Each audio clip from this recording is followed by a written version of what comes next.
Corona Cigar Company is your one-stop shop for all your cigar needs. Whether that's a brand new humidor, a box of those new cigars you've been waiting for, a top-of-the-line cutter or lighter, a place to enjoy the finest cigars and spirits with friends, or the only cigars grown right here in the Sunshine State, we've got you covered. Come visit one of our retail locations for the ultimate cigar experience. Visit us online at coronacigar.com. How about that cigar? How about that cigar? Ladies and gentlemen, welcome to the Corona Cigar Studios for episode 261 of How About That Cigar Live. Thank you so much for joining us live on Facebook, live on YouTube, live on Rumble, and live on Instagram. I hope live on Instagram. I'm pretty sure we're hope. live on Instagram. Did one of our lights just go out? No. Weird. Maybe it's the ghosts and the. I mean, it's coming up on Halloween. Maybe it's the ghosts in my electrical coming on system. a little bit. Yeah. But guys, thanks so much for watching live on Facebook and YouTube and Rumble. And of course, for those of you listening after the fact on the audio podcast, thanks for making How About That Cigar a part of your regular audio podcast rotation. You may notice things look just a little different on How About That Cigar Live. So Justin is taking the night off. We have Matt back in Justin's seat. And I don't know who this guy with the pink hat came in. He just came in here and said, "Hey, I want to sit down." Yep. Thanks for having me. Right off the street, just a stranger, and we're good. We're cool with that. Yeah, we don't mind. We like strangers coming in. Yeah. Well, before we do official actually, no, you know what? Let's just get him in. Yeah, get him in. Who is he? Raul. I don't know who he is. Who are you? Nate Bryant From?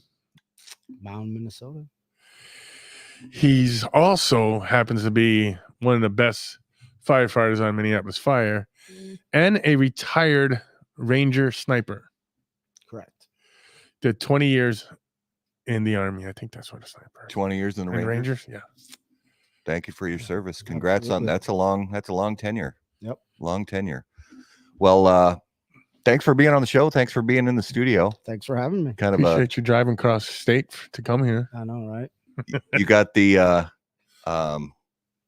full studio experience when you came in with me all pissed off trying to get all the technology working because Justin does such a fantastic job producing this show, and me being over here trying to do like what everything that he does, and in addition to like getting everything figured out so the lights work and the cameras work, and it's been a long time since I've done this without Justin, and it's so I got here and he was huffing and puffing, and I'm like, all right, I'm gonna start sweeping or doing something else. I'm gonna leave that man alone.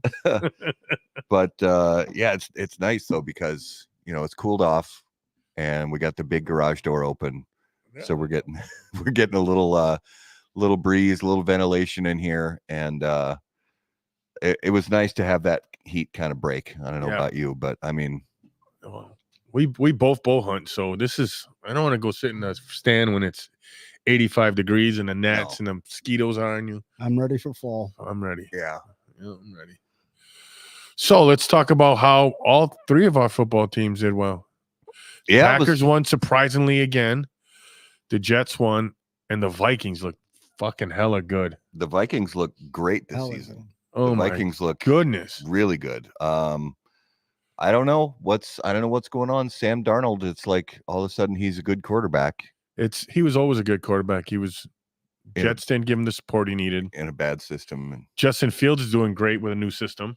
Yeah, look at that. And your system's doing great with fucking the guy from down the street. Yeah, Malik Willis, quarterback. Yeah, Malik Willis, backup quarterback. He's a big Packer fan. Doing great. Yeah, sorry. That's unfortunate. Yeah. Well, somebody has to be. I was like, it might as well be me. Yeah, and the Bears, I mean, if we're going to close out the whole NFC North division, Bears lost to the Colts. One of the worst teams. The Colts are one of the worst teams in football, and the Bears lost to them. But I'm not giving up on that kid yet. What, the Caleb Williams from the Bears? He was showing skills. It's such, when you're in college, he was by far the best athlete on the field. Yeah, he's not. He's not the best athlete on the field No, anymore. No, he's not. He's making some bad throws, throwing the ball away, taking too many sacks before just throwing the ball out of bounds or something. He's got to get used to the NFL speed. Yeah, you know. I will say though, as a lifelong Vikings fan, I am not getting my hopes up. Not after 3 weeks. Yeah. How did everybody's heart stop when he got hurt for a second there when they rolled his knee? I'm like, oh no, are you fucking kidding me? It did. Yeah. Oh. Well, and former Viking Adam Thielen looks like he left the game. Yeah. He's with Carolina now. He left the game after he made a touchdown catch, a diving touchdown catch in the end zone, and the defender landed right on top of him while he had the ball underneath him. So, but the weird thing, I would think he would have like maybe busted ribs, but he was holding his leg, and his side. So I don't know but he was supposed to have an MRI, but I don't know what ended up happening. Well, good with that. Hopefully he's done there. He takes the rest of the year to rebuild, and he comes back home and plays his last year. Well, it's Carolina. It's Carolina. They did beat up on the Raiders though. Carolina, it's like that's another team I can't figure out. Why did Carolina was so bad those first 2 games, and not only did they have their, I can't remember how long it had been since they won, but I think it was the first time they had a lead. Not just winning, but it was the first time they led the score in a game since week 15 of last season or something ridiculous. I don't know. It's bonkers. Brody wants us to remember that there's 2 LSU quarterbacks going tonight. He's a big LSU fan. Yeah. So what do we got? We got Buffalo and we got Buffalo. Who's Buffalo playing? Jacksonville. Oh yeah, Buffalo's beating up on Jacksonville. Real bad. And then we got the Bengals playing. Is it a Monday doubleheader? Yeah, it's a Monday doubleheader. I forgot who the Bengals are playing. Brody, who the Bengals playing? Yeah, if somebody knows, put it in the comments. So that was the LSU quarterbacks would be Joe Burrow and who's the other LSU quarterback? I know Joe Burrow's one. Is it a kid from Jacksonville? No, who's it? I don't know. My fantasy mind is turned off. Oh, the Commanders. I went 1 and. That's right. Oh yeah, I went 1 and 4 this weekend in fantasy football. I had to turn that brain off. Oh, Daniels is the other LSU quarterback. Okay, that's right. Yeah. Back in the day, I knew all the players. I knew which colleges they came from. When you were in 5 leagues, see what happens when you just go to one? Yeah, when I was in 5 or 6 fantasy leagues, it's like I wanted to know everything about every player. Their which college system they were in. Are they dating? Are they not? Is their girlfriend pregnant? You in any fantasy leagues? You have to have the scout. You're in 2. 2. Yep. Okay. I'm 0-3 in one and 3-0 in the other. Oh, feast or famine. Okay, I can.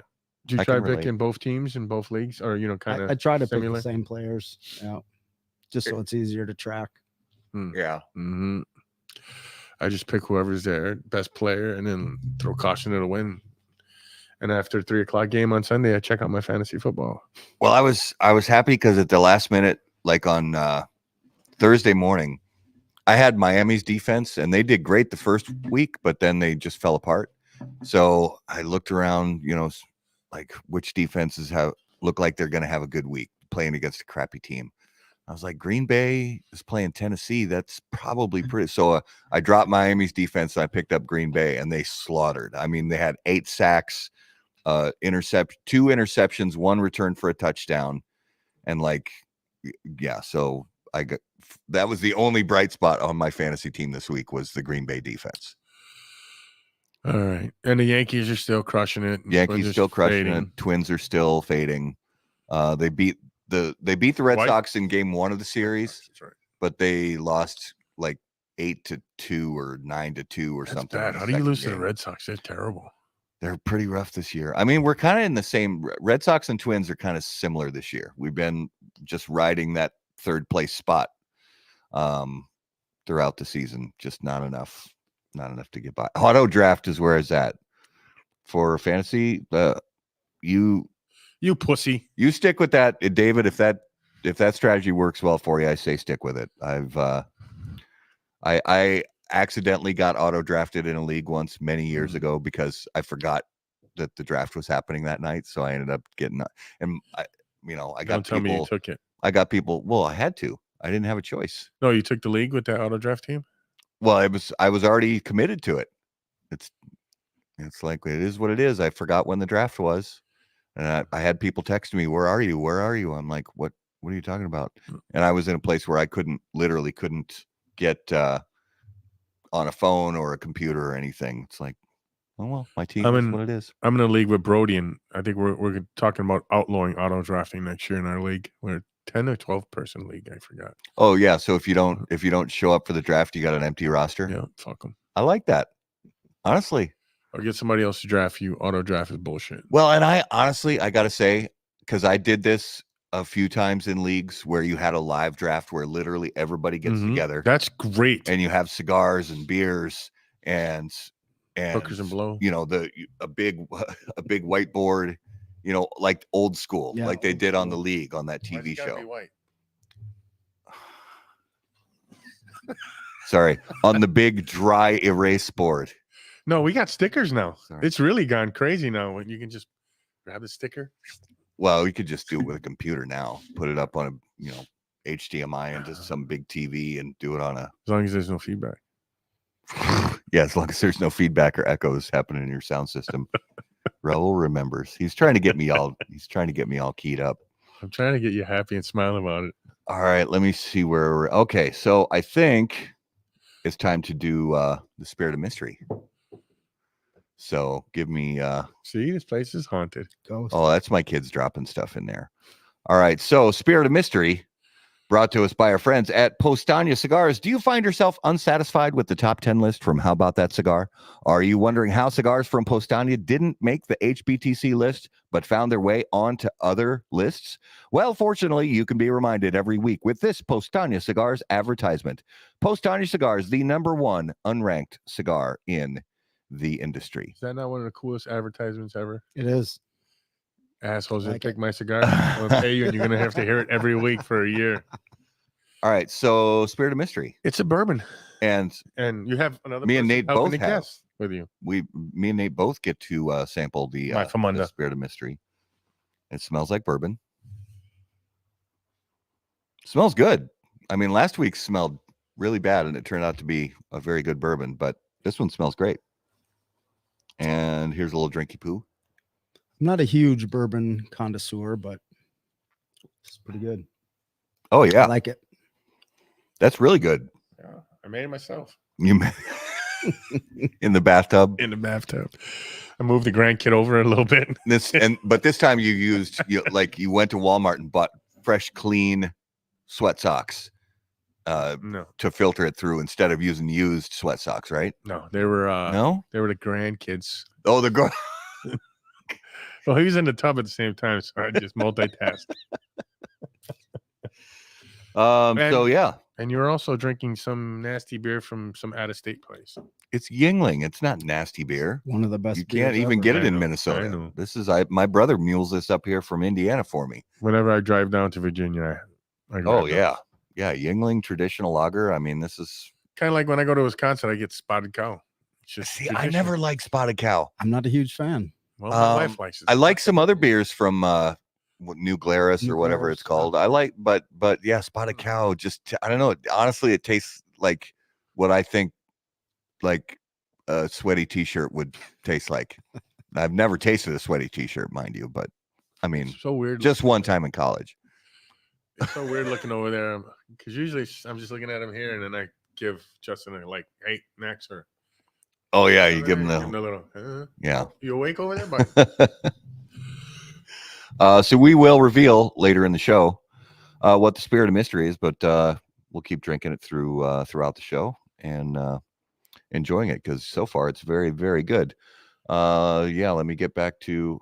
Okay, so let's get into our main event of the evening. And our main event of the evening, as always, is brought to us by our friends at Drew Estate. And for the first time ever, Drew Estate has given a sneak peek of the brands behind Freestyle Live event pack, Deadwood Cigars. But customers get to guess which of the Deadwood girls is making her debut. Each FSL pack is priced at $40 and includes 3 mystery premium cigars, a Freestyle Live torch lighter, cigar cutter, and ashtray. And of course, each pack comes with a QR code for an entry into a sweepstakes featuring a grand prize of a Harley-Davidson Fatboy 11. Second prize is a custom $4,500 humidor, and 10 lucky winners will snag a custom ashtray from Subculture Studios. For more information, please visit drewestate.com. All right. So Raul. After, I was going to say something. Scotty made a little comment there. When did I join the podcast? So after taking everybody's money on Saturday, he's got balls. I didn't know the balls were in that green cash. Oh, there's Holtman. Just over a year ago. He took he won all of the money.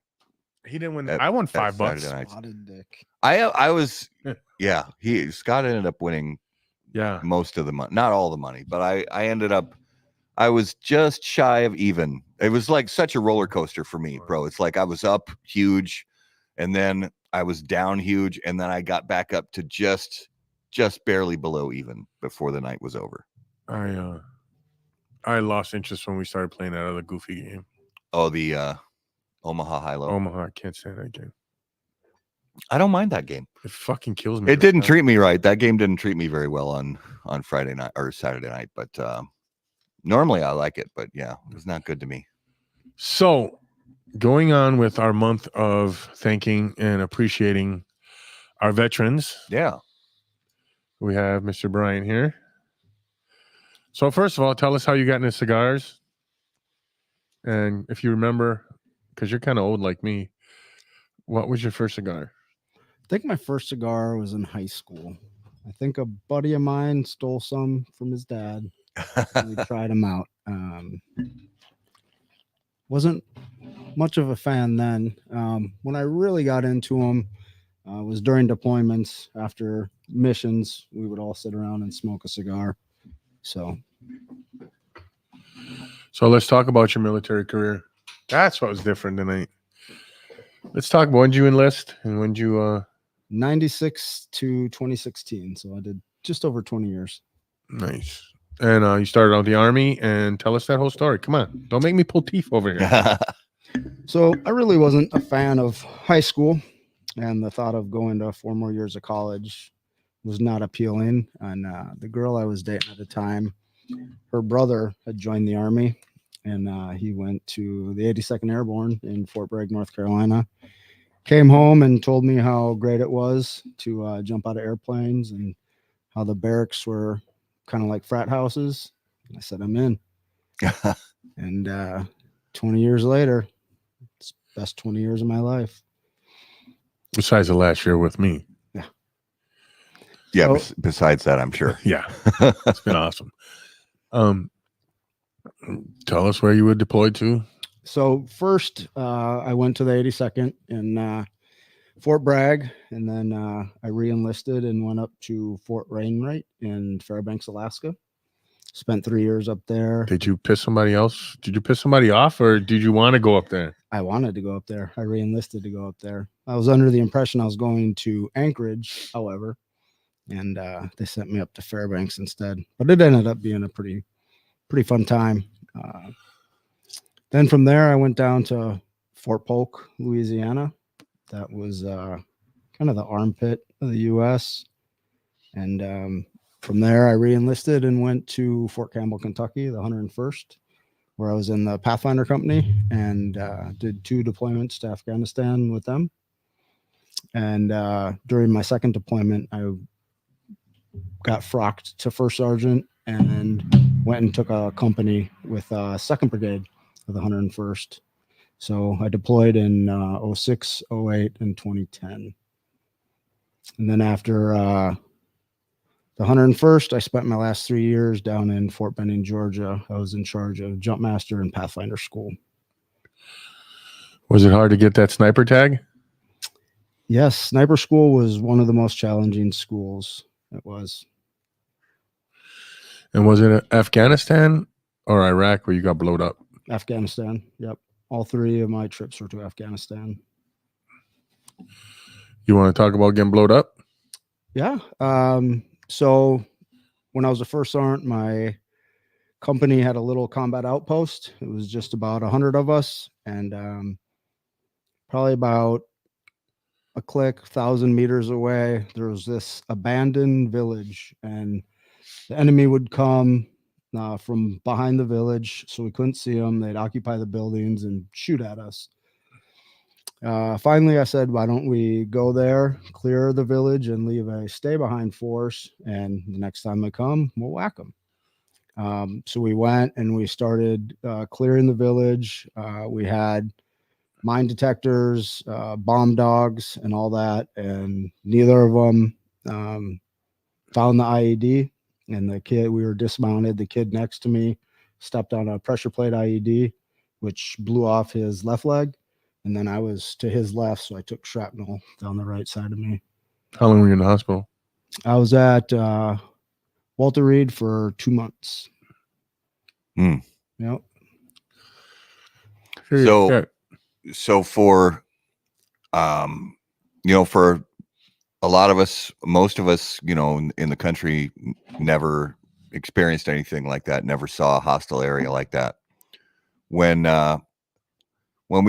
you guys talk about IEDs, were there a wide variety of different types, or were they pretty much all made of the same types of components? It was mostly by region. Okay. So, an IED maker would supply IEDs for his region. So if you went somewhere else in the country, you might see something different. Okay. And even in Iraq and Afghanistan, the differences were huge. Okay. So it just depended on where you were at and who was making them. Yeah. So the particular one that got us was a pressure plate IED. It was 2 thin pieces of metal, and then there was a foam middle layer, and they cut holes in the foam and put BBs in there. So then when you step on it, it compressed the foam and made contact with the BBs, and that completed the circuit. Wow. And that was connected to a 82 millimeter mortar, the one that hit us. Oh, so tons and tons of projectiles, Yeah. shrapnel, that kind of thing. Yeah.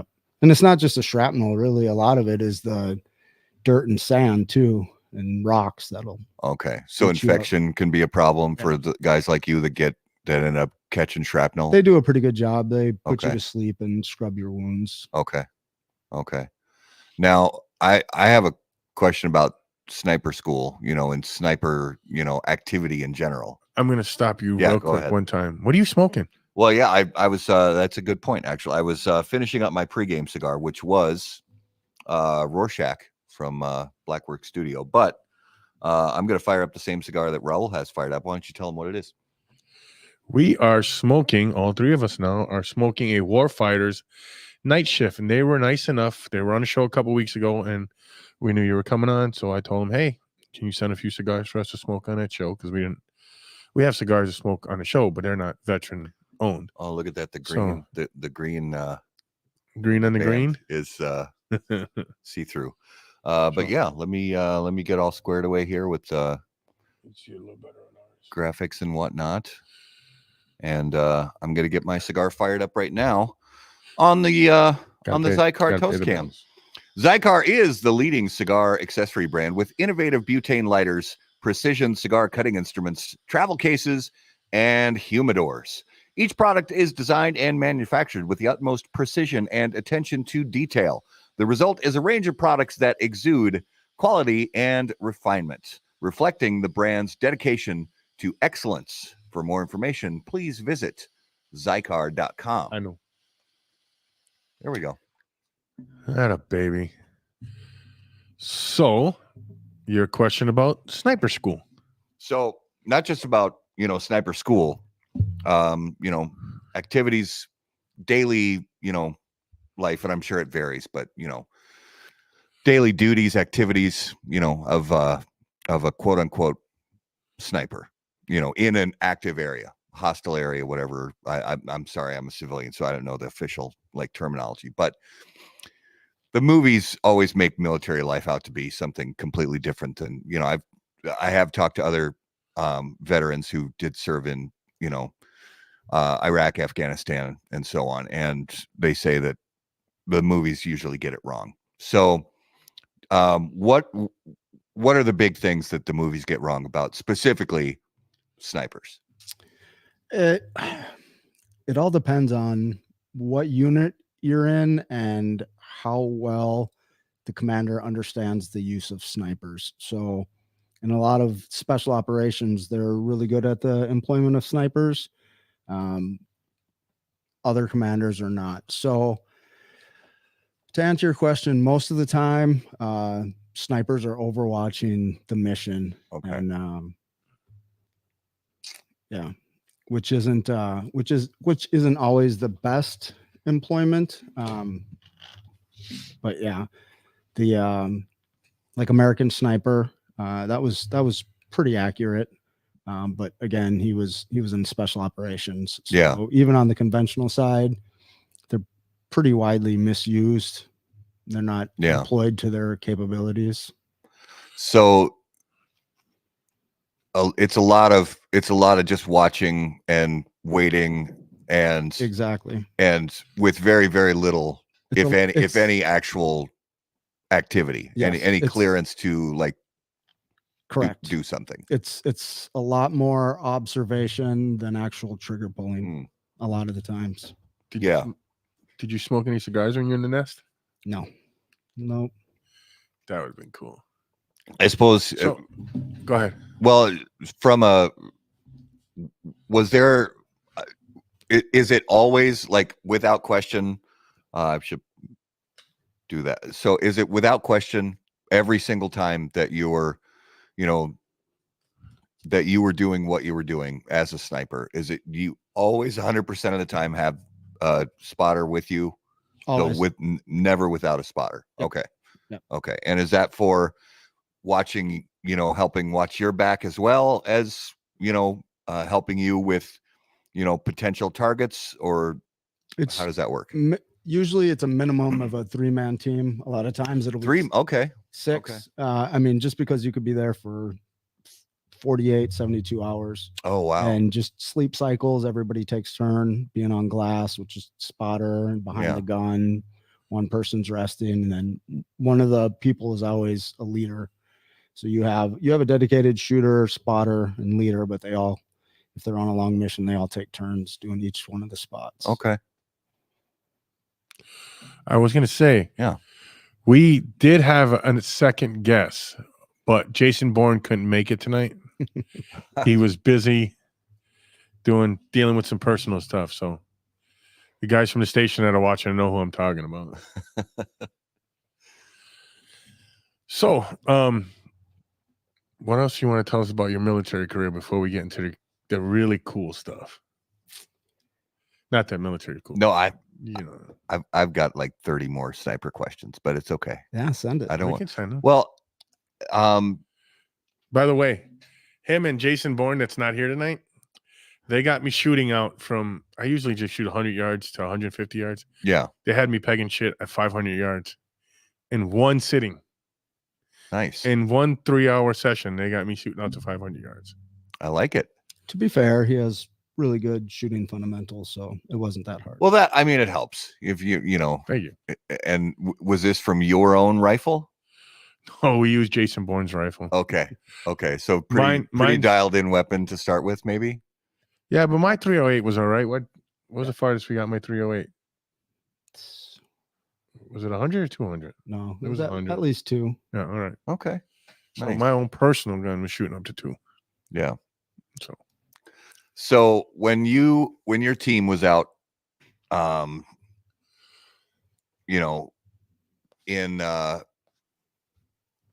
on Overwatch, if I'm using the term correctly, and like you said, sometimes 72 hours it could be, maybe even a little more. We're talking, you can't just go downstairs and go to the bathroom. They don't have fancy bathrooms with soaps and Bidets. hand dryers and bidets. So, just practical questions. You pack, enough rations or power bars or MREs. MREs, Yep. bottles of water or whatever you need. And then when you Diapers. got to go, you just find a corner and piss in the corner kind of thing. Yep, exactly. Okay. Dig a hole when you So who are the Take a guys piss. using diapers? nobody uses it. Nobody's. So that's a movie falsehood, guys wearing like Depends. Could be, but I never saw anybody use that. Yeah. That's just nasty. Dax has a question. What's the general range for a sniper?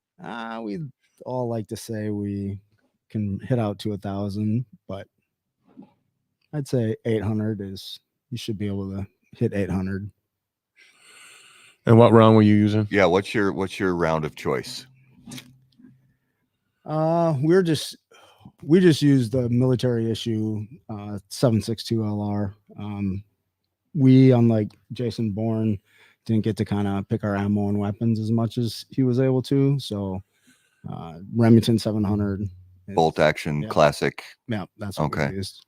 Did We you- also had a 50 cal sniper rifle, but that was for vehicles and such. And was the optics that were issued to you from the military decent optics? They were Okay. Leopold. Okay. Can't go wrong with a Leopold. Yeah.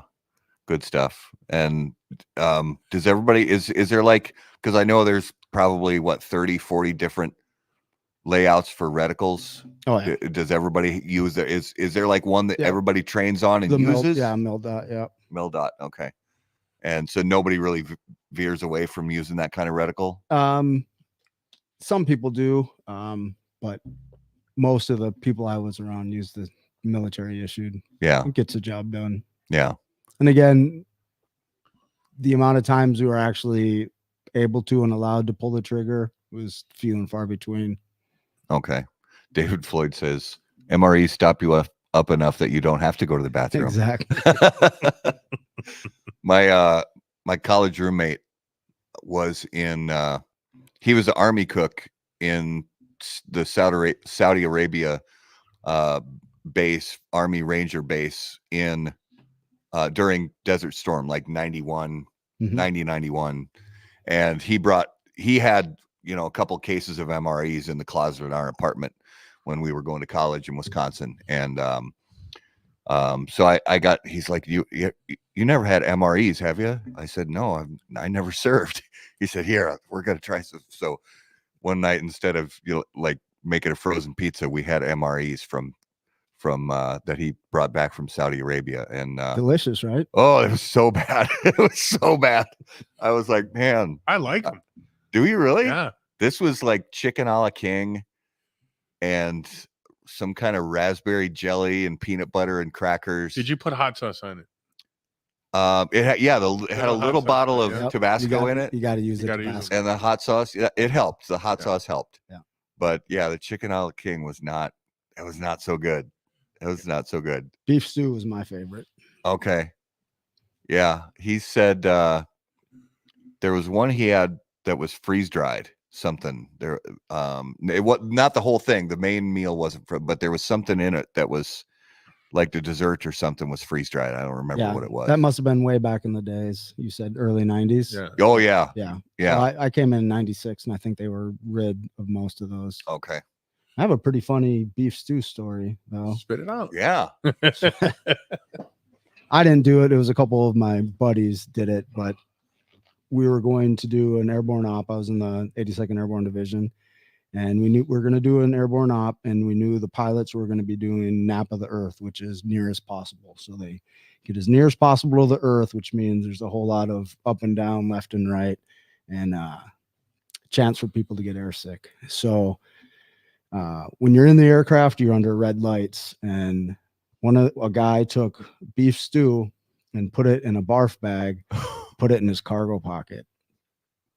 And so 45 minutes into this nap of the earth, we're back and forth and up and down.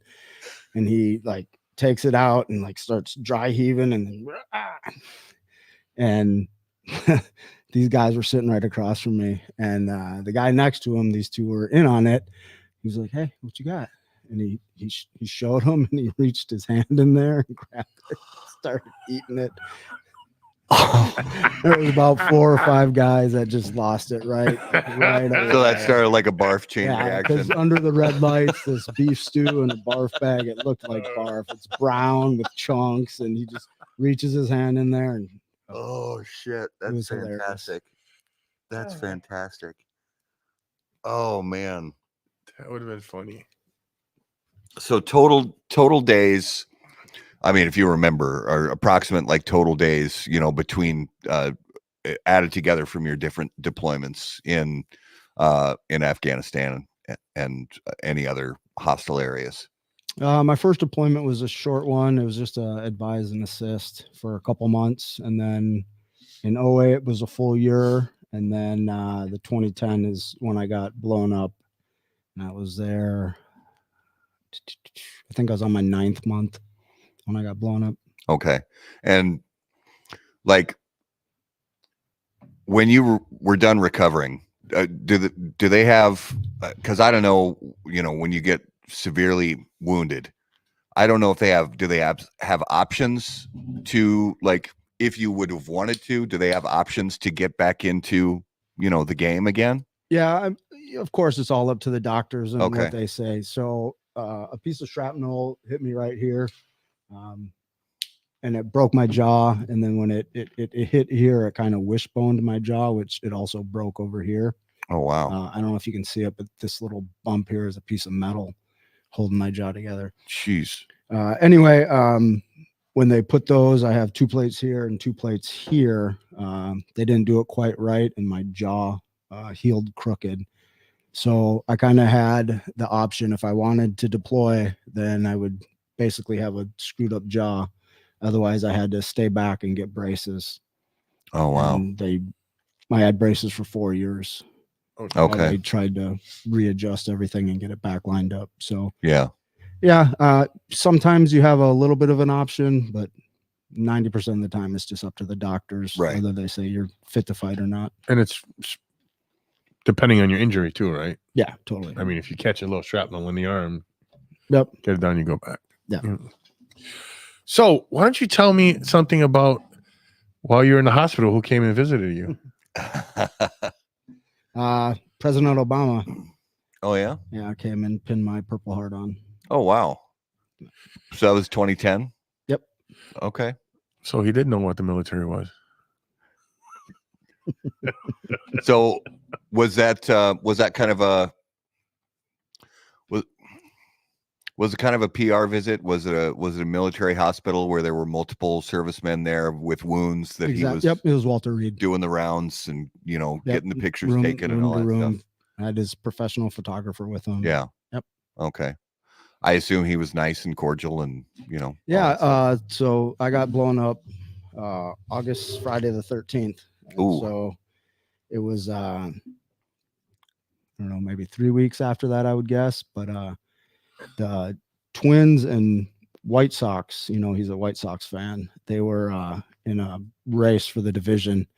And so when he came in, I was trying to talk shit to him about baseball, but he was all business. So he has really soft hands. Oh, yeah. Right on. He was a lawyer. Right on. Yeah. Yeah. That's all I really remember. I remember the Secret Service coming in and checking my room. And then I was locked down for 4 hours. I couldn't leave my room. Oh man. Couldn't even go take a shit. I had my own bathroom. Okay. But yeah. At the time, were you still taking heavy like pain meds or were you starting to wean off those? I was starting to wean off. Okay. So I had up here and down here, I had these wounds, and they had to wound pack them, and they would leave a little wick out. So otherwise it would heal with fluid trapped in. Oh. And so every time they would come in the morning, they would take it out and then repack it, and then the nurse would come in and give me a shot of Dilaudid. Oh, So glorious wonderful. Dilaudid. I can see why that stuff's so addictive. Yeah. I don't want to. I'm just fascinated. I don't want to like take up all the questions. No, go ahead, please. Well, I'm curious about. I work with the cat. I can talk to him whenever. I'm curious about, because Raleigh and I have been talking a lot for the last kind of since Cigars and Baseball, maybe even a little before that. You know, just about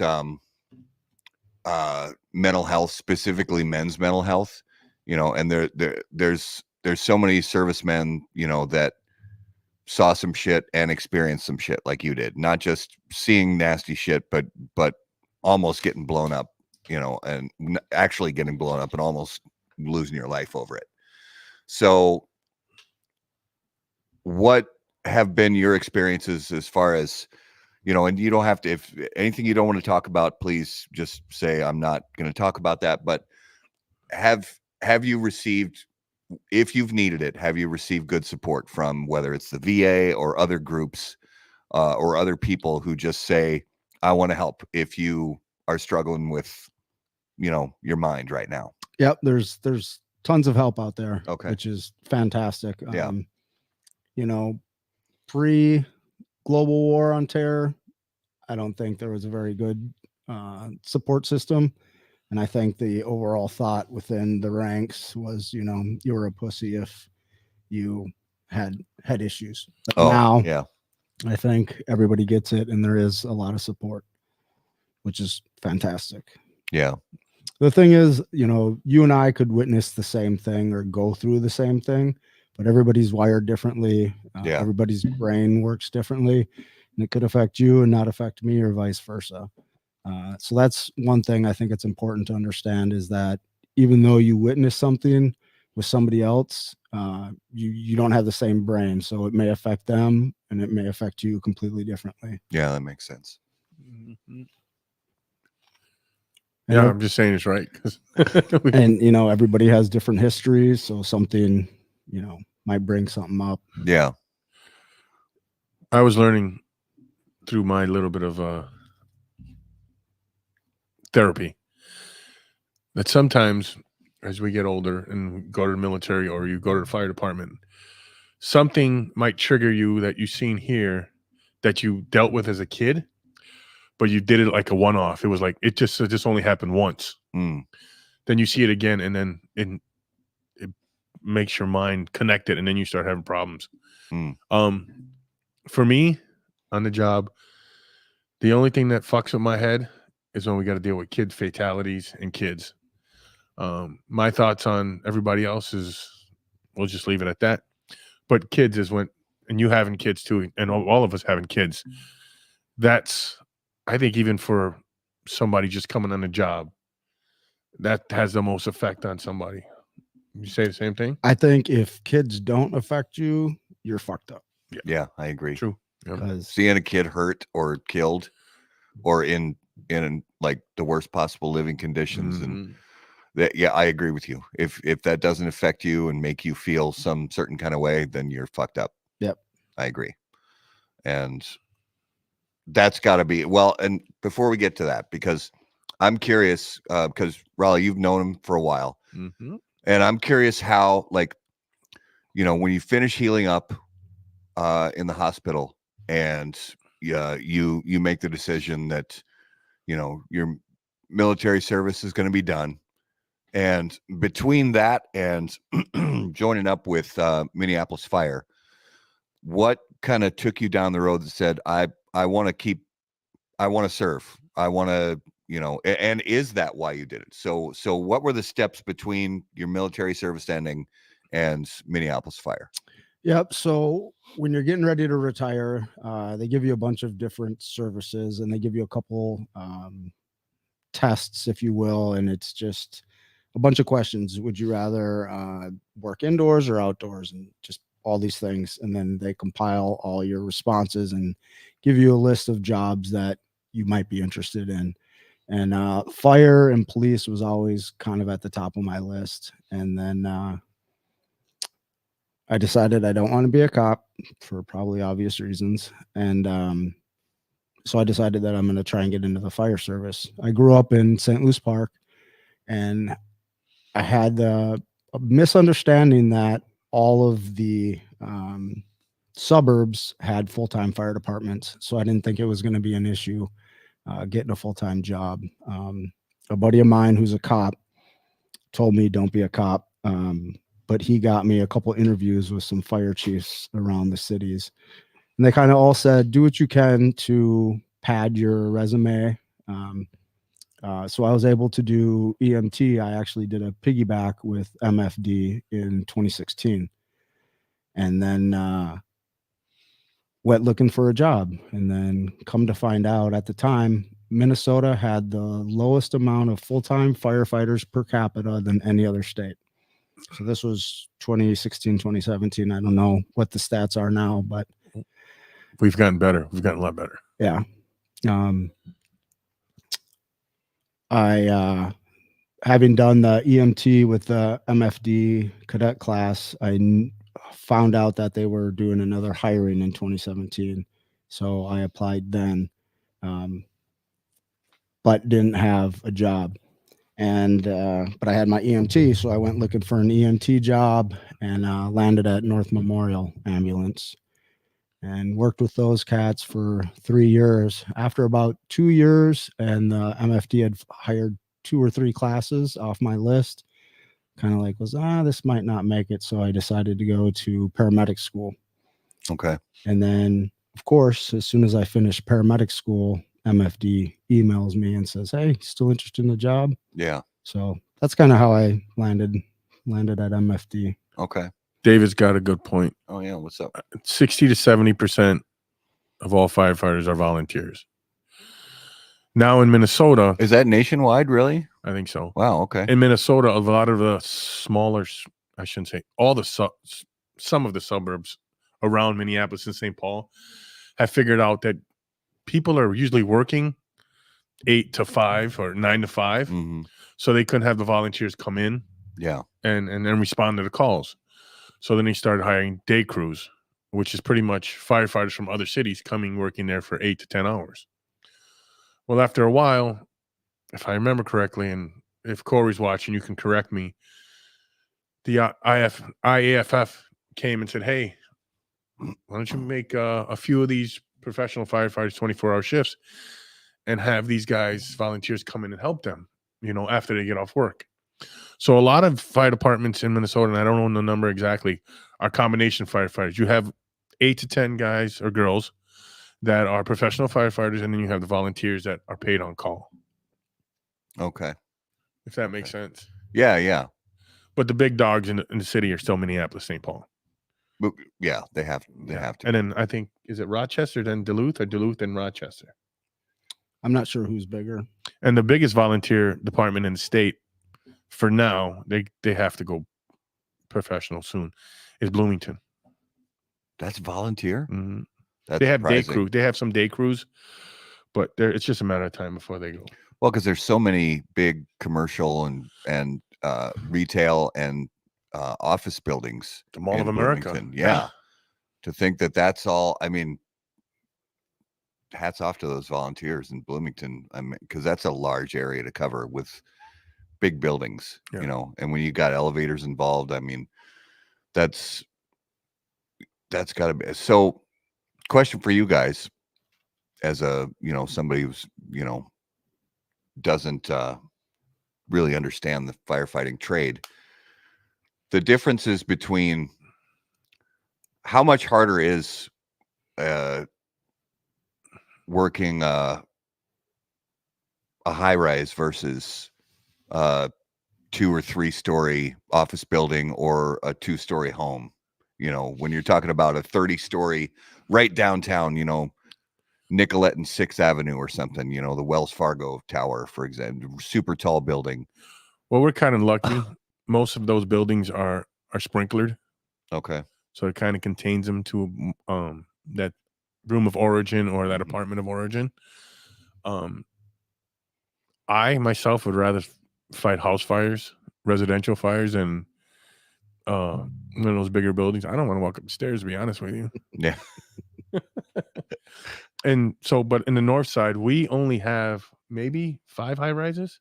If that, yeah. 5 high rises, but we have some nursing homes too, and they're all sprinkled. So it's nice having a sprinkle. Not that the fire couldn't grow and get bigger, but when you run into buildings, apartment buildings that are 5-6 stories high that are not sprinkled, that's when you have a little bit of a pucker factor. I don't think we've had anything over 5 stories lately. Mm-mm. I mean, back in the day, there was big warehouses and some of the couple apartment buildings downtown that were maybe 15, 20 feet that burnt down. But as the years go on, with codes and things, I would imagine there's fewer and fewer spaces, commercial spaces, and multi-tenant, even like apartment buildings. Like if it's built after a certain year, it's got to have sprinkler Yep. system.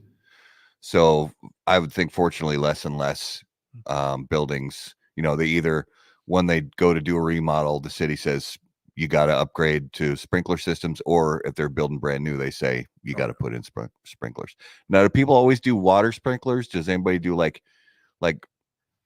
high dollar, like halon systems or anything like that? We did run into one, but those are usually like in electrical areas and stuff like that. Okay. So I remember, I was telling you about this. I worked for a while in college at the Walmart has a big distribution facility in Menominee, Wisconsin. I worked there during college for a while. And one of the areas where they stored like paints and thinners and solvents and car batteries and stuff like that, it was a completely separate section of the building with this door that was like 6 inches thick that weighed probably a few tons, that could close. And I think it had to span like 30 feet to close all the way. And it could literally slam shut in less than 8 seconds or something like that. And that had the whole rest of the warehouse had water, sprinkler systems, but that one space had the halon gas or what, because they had these massive tanks outside of the building to store the gas in case anything ever happened in that room. You do not want to get trapped in there. Oh, I can't imagine, because that was also sealed. It's a warehouse. There's no windows anyway, even in the regular spots. Makes your voice deeper. Like helium makes it higher. Oh, halon makes your voice deeper? Yep. Oh, wow.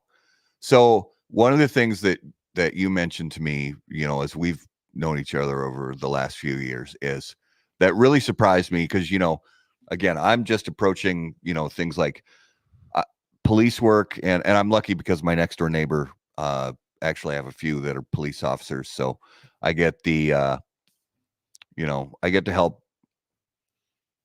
They help me understand how the real world in their profession is completely different than, what you see on TV and in the movies and stuff like that. So I think a lot of people who watch TV and only understand the life of a firefighter through television or movies would say, the bell goes off and you go and you put out a fire somewhere. But Raleigh was telling me that a lot of the calls don't have anything to do with fires. So very few.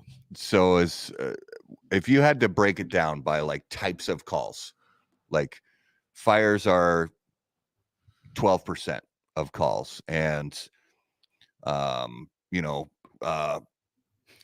freeing somebody from a crashed vehicle in an auto accident is 18% of calls, and whatever. What would you say the breakdown is? Like the most calls you get are medicals. For medicals, hands down. And are they legitimate medicals? It depends on one, your definition of legitimate, and who you ask. Yeah. Let's talk about how when you started rookie school, how big your class was, and your experience in rookie school. Why do you bring that up? Because I know who the best staff captain was at the time. Yeah, this guy was taught my rookie school. We started with 14 and graduated 13. Okay. And how did that have any what am I looking for? How did it size up with the military with your group? Did you get anything from your group that you got from the military? Like camaraderie, teamwork, and that stuff. Going back to your question earlier, that was another reason why I picked the fire service, because I was infantry in the military, and that doesn't translate to any job on the outside. So I figured that firefighting would be as close as I could get to the teamwork, the camaraderie, that kind of stuff that I had in the military. And yeah, I found exactly what I was looking for. I love being a member of a team. I love working together as a team, the camaraderie, dinner times, stuff, having a cigar after dinner. Yeah.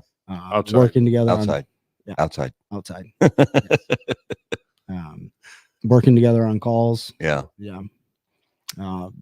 That started in rookie school, and it was nice to find that again.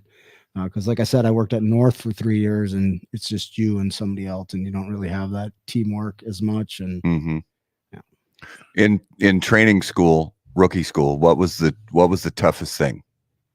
Dealing with this guy.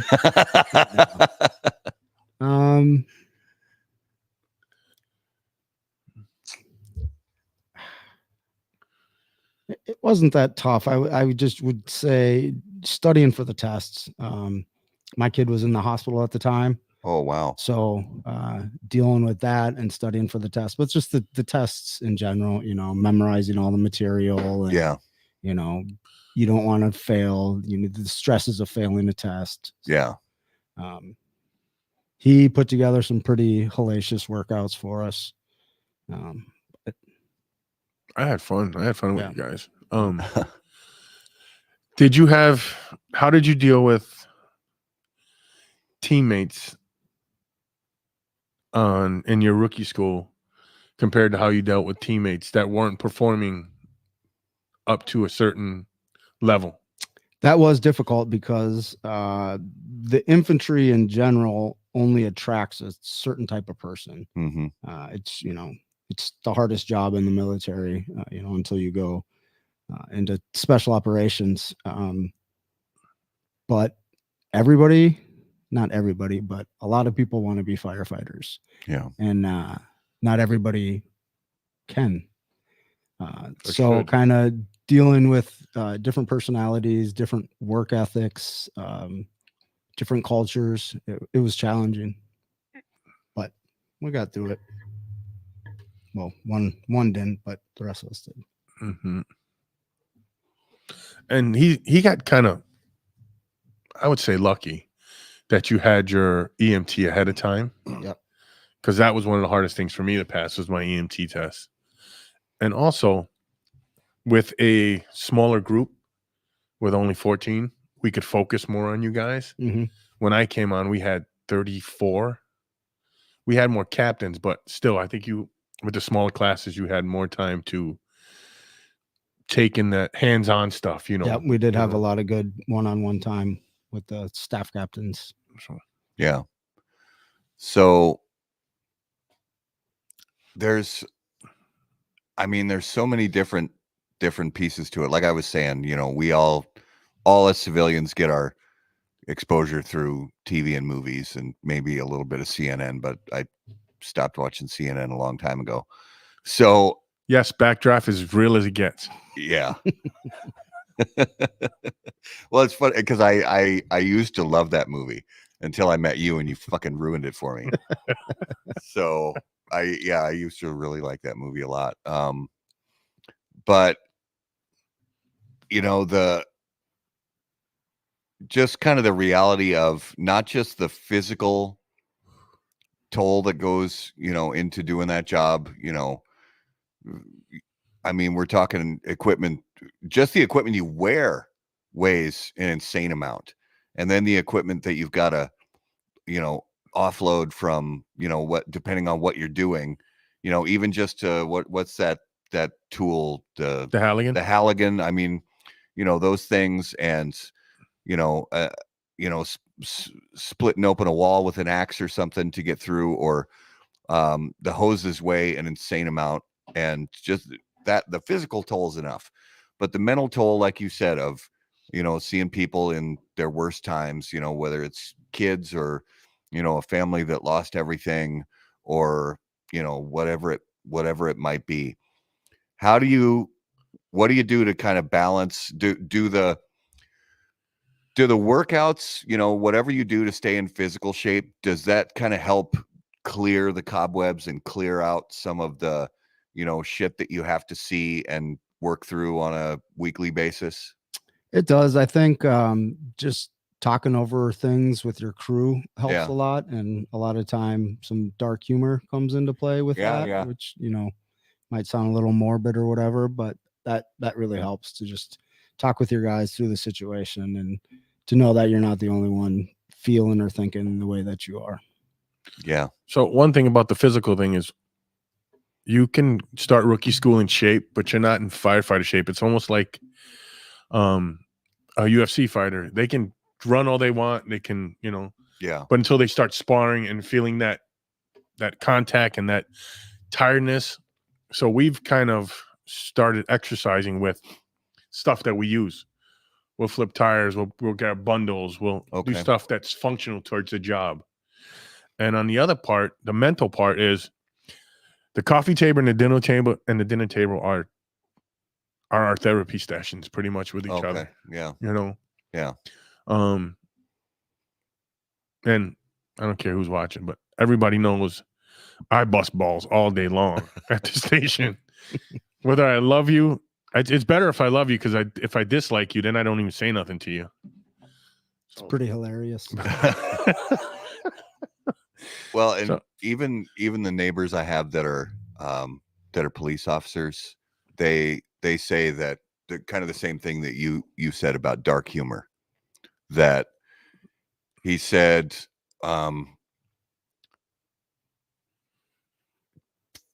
police officers have the most fucked up senses of humor.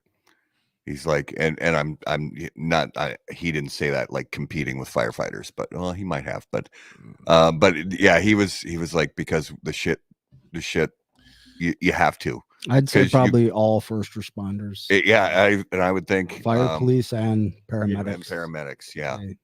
Because it's almost like a defense mechanism.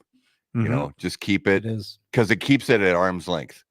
And that's what he said, is the dark humor keeps it out of here. Because when we talk about it in this kind of, he's like, it's kind of a weird fucked up way, and we talk about it, but it keeps it out of here. So that's why we do it. Very true.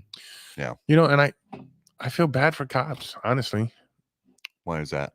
Well, here comes a dig. I can't wait. Most of them aren't as good looking as firefighters. Oh. Second of all, on a real tip, we show up and people are usually happy to see us. I mean, we're there to help them. Even the cops are there to help them too. But what we've noticed is, and tell me if I'm wrong, we show up, people are pretty relaxed. Hey, help my buddy, help my grandma, help my dad.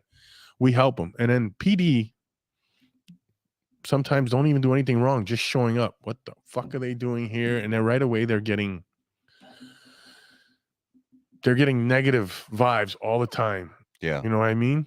I mean, I think Minneapolis is getting better towards our PD, where it's not like that as much as it used to be. Because of, we all know about the Floyd thing. And I think a lot of cops there's a lot of good cops in Minneapolis. There's a lot of good brothers and sisters out there. Yeah. And they were getting a lot of negative feedback and just being treated like shit. Yeah. I think that's getting better. At least on the north side it is. Plus, I think that the cops are stepping forward too. They're trying to make it better. They're trying to fill that gap. They're trying to let them know that they're people too. And, we're just here doing our job. Yeah. Build those relationships, build those bridges. I'd say, after the George Floyd thing, Minneapolis police had a huge exodus of folks. Oh, didn't they lose like 30% of their police force in less than 12 months or something? Yeah. So what I would say now is that almost everyone who stayed for a reason, because they feel that they can make it a better place. Yeah. Of course, you have your onesies and twosies that are, close to retirement or whatever. But I think the cops we have in Minneapolis right now are top notch. Yeah. Now, I know like you were mentioning, there were some dark times with, just before, during, and after those times with the riots of 2020 and stuff like that, and the however many months, maybe it was 6, maybe it was 9 months after that, that the tensions were just insanely high, and we lost a bunch of police officers, probably lost a bunch of firefighters too. I honestly don't know, as far as people who said, I'm done, I'm not going to do this anymore. Were there any, I know there were safety concerns for, just for the health and safety of some of the police officers, but were there similar concerns for any of the fire stations or anything like that in the area? Well, after George Floyd, the riots, we had engines that were shot at. Okay. We had guys that were punched in the face at fires, manning the pumps. We had some negative interactions with the people of Minneapolis. Yeah. But for us, that was short-lived, I think. Okay. That was short-lived. And Minneapolis backs their fire department. I think probably I love the citizens of Minneapolis. They especially the north side and northeast. And that's mainly where I've done most of my career, my time. Yeah. They love us, they respect us, I think. And they understand that we're there to help you. We're not here to do anything but help you and try to get you out of maybe the worst day of your life. Sure. Wouldn't you say the same? I would. Yep. Yeah. It's got to be, and I really am glad that things do seem to be kind of on the upswing as far as like, I don't know, public relations or just relationships with people in the city, and people sort of trying to work together again and just put all the bullshit of the past behind us and move forward. As far as I'm aware, the numbers on the police force are climbing again, which is good. And Minneapolis and St. Paul are really good cities. Mm-hmm. They really are good cities, and there's good people. Good. I mean, you name stuff that would make somebody want to live in or around a city, and Minneapolis and St. Paul have it. In my opinion, in spades.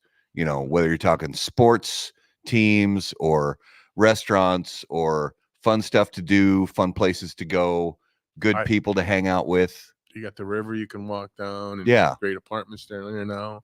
And if you want to go to the wilderness, I mean, and you guys, you go up to like Superior National Forest or whatever, or Boundary Waters, you want to go to the wilderness that's absolute, like no cell service, nobody can find you. If you just want to get away from it all, it's 4 or 5 hours north of here. You don't have to go far at all to get into the middle of absolute nowhere, which is great. And if you want to go, to some loud party on the rooftop, downtown, until 1 a.m. and, drink and go crazy and have fun, you can do that too. And everything in between. So, good music, live music. If you want to see any style of good live music, there's great country artists and rock artists, but people want to come and play their music in Minneapolis. So if you want to see a good concert, it's a great place to do it. Minneapolis does have the best fire and police department in the state. Agreed. Well, yeah, I mean, it's St. Paul's second. They've always been second. St. Paul. I won't tell. You think police and fire give each other shit? Firefighters from different cities give each other more shit than especially the Twin Cities. It's like you're right next to each other. You gotta, and Minneapolis is the bigger city. Mm-hmm. It's not the capital city, but it's the bigger city, and it's where the two biggest sports franchises in Minnesota are the Vikings and the Twins, and they're both in Minneapolis. Mm-hmm. The Wild are in St. Paul. God bless them. I love the Minnesota Wild. I love hockey. Again, we got basketball too. So it's St. Paul has the Wild, and they have what's the name of the soccer team? Minnesota United. Minnesota United. Yeah. Which I have still never been there. The stadium looks beautiful. I've been to one game. It's a nice stadium. It's beautiful. But I was telling you, I finally went to CHS Field to see a Saints Actual game, and yeah. not going there for cigars and baseball. I mean, don't get me wrong, I love cigars and baseball, but actually going to CHS Field to watch the Saints play a baseball game, it was a blast. My family and I it was so much fun. Loved every second of it. Even my daughter, who's like, Dad, I hate sports. Dad, I don't want to go. I don't want to go. And by like maybe the second inning, she's like, this is awesome. I said, yeah. She's like, I'm not even watching the game. She didn't even care about the game. She was with her family. She was out somewhere. It's kind of like she was getting out of her own head because, she's been keeping herself kind of isolated, kind of quiet. It's like, no, let's get out, do something different. Put yourself in a different environment, different surroundings. She had a great time. Good. Can't wait to go back. That'll be next year, though. Season's over. How'd they do this year? Saints, I honestly don't. I don't know. Let's talk a little bit about station life. Yeah, absolutely. So you finally got stuck with a phenomenal crew on both engine and the truck. Yeah, we'll take this time to give a shout out to John O'Hearn and Corey Martin. And I seen that Jason Bourne was watching too. Yeah. And we got a good chief. I thought he was busy. He had enough time to get on there. Oh. We had our old chief that retired this year. God bless his soul, Dasso, for leaving us. But his replacement is a solid guy. He actually me and him were in the same rookie class. He just wants to aspire to be bigger. I'm happy with my position. So we have the chief at our station. We have engine 14 and we have ladder 10. And for the most part, we go to a scene and it's boom, boom, boom, boom. We gel nicely. And I'm already dreading the redraw. Yeah. Well, hopefully you're gone in June. What do you mean? What do you mean by that? Gone in June. Going where? Hopefully he's a captain. He's taking the test in June. Right on. So we're going to train him up to our best of our ability so he can get made. That's awesome. I was just by your previous station last week, the weekend before. Station 11? Yeah, we were at Station 4. We were by the baseball stadium? Sure. We were at number 12 Cider. That would be 4s, right? That's probably 4. Storm Station King 4. Barbecue. Yeah, 4. Station 4. I miss that station. It's got the best view of the city, I think. Yeah, really good view of the city. Cool vibe. It's like an old, and I'm sure parts of it were run down, it's because it was so old, but it just had this old school, like, it just looked like an old old-timey firehouse. It is it was an old building, but they had they just remodeled it, added that other bay on there. Yeah. So on the outside it looks old, but the inside's all brand new. That's when Luciano came and hung out. Yep. And we smoked cigars outside. Yeah. It was beautiful. Beautiful. Yeah. I can't wait till he comes back in November. We'll have him at 14 to smoke outside. Yeah, he might be coming back around this way in November. So he has, you're going to put 20 in? So you got another 15 left? 10. I mean, they changed it to 10. So we'll kind of see. I came on at 42. So I'm at least going to have to do it till 55. But it's going to kind of play it by ear and see how my body's treating me. And but I'm having a blast. So tell me about the redraw thing and how that works. Every 2 years, we have a draft pretty much. Yeah. Chiefs pick first. Deputies pick first. There's 3 deputies, 1 for each shift. Then the 5 BCs pick, and they have each district. Then the captains pick, and then the drivers, and then the firefighters pick last. Okay. And is that for where you're going to be stationed? Yeah, for the next 2 years. For the next 2 years. Mm-hmm. Okay. So that's just inevitable. Nobody has a choice. It's just part of the program. Okay. We do have a choice every few years. We can vote on if we want to go back to the 1 year redraw, which I think sucks, or we can go stay with the 2 year redraw, or we can go 4 years or whatever, or not redraw ever again. Yeah. I think the department's kind of split on that. I liked the 2-year. Even when I was at the hazmat team, it was a 2-year redraw because hazmat and special rescue were 2-year redraws no matter what. Okay. Because it took you that long to learn everything.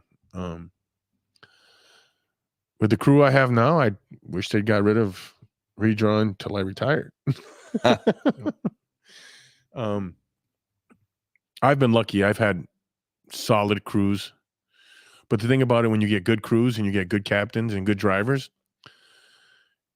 if you're a good captain, you want your firefighters to promote to captains or drivers. Yeah. And then once that happens, they get shipped off. They get their we can't call them tramps anymore, right? What do we call them now? We still call them tramps. Tramps. Then they tramp around the city. Okay. For 6 months to a year, or maybe even longer until they find a home of their own. And then hopefully they build what they left. Yeah. They build that camaraderie and they build that team and they build that guys where I know what he's doing. I know what he's doing. We'll get this done. Kind of that teamwork thing where everybody does their own part. And everybody knows what their part is. So, and when you get with a good crew, then you can count on the other guys. You don't have to go check on them. You don't have to go remind them 5 or 6 times. It's like that they're going to do whatever it is that their job is. Exactly. Yeah, that's got to make a huge difference. It does. Because I'm sure both of you have been in situations before, whether it was for you, Nate, military, and fire department, and you, fire department, where you do have somebody, where you're just constantly riding them. Like, you got to get this done.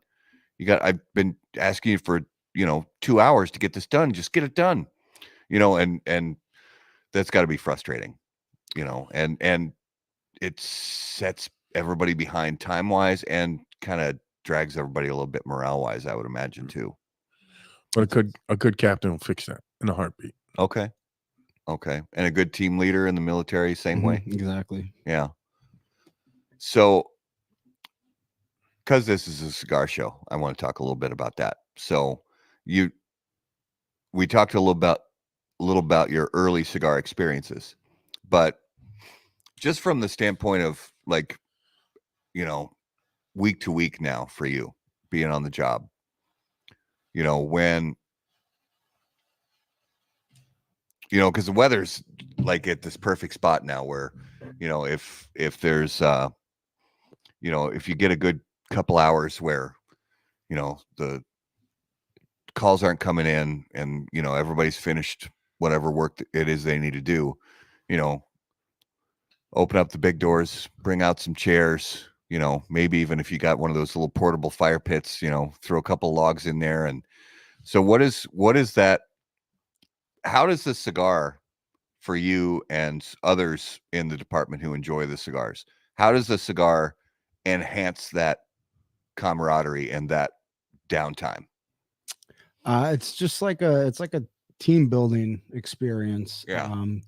You're all just around smoking cigars, smoking and joking, talking about what you did that day, or talking about previous calls or people from the past. It's a great time for everybody to get together and hang out and build that camaraderie and become an even tighter team. Yeah. And not everybody that comes out. So we usually have a stick after dinner. Not everybody that comes out is smoking. Some of them just come out to BS with us and hang out. Oh yeah. So yeah. So it does help. It helps us gel. It helps us trust each other, believe it or not.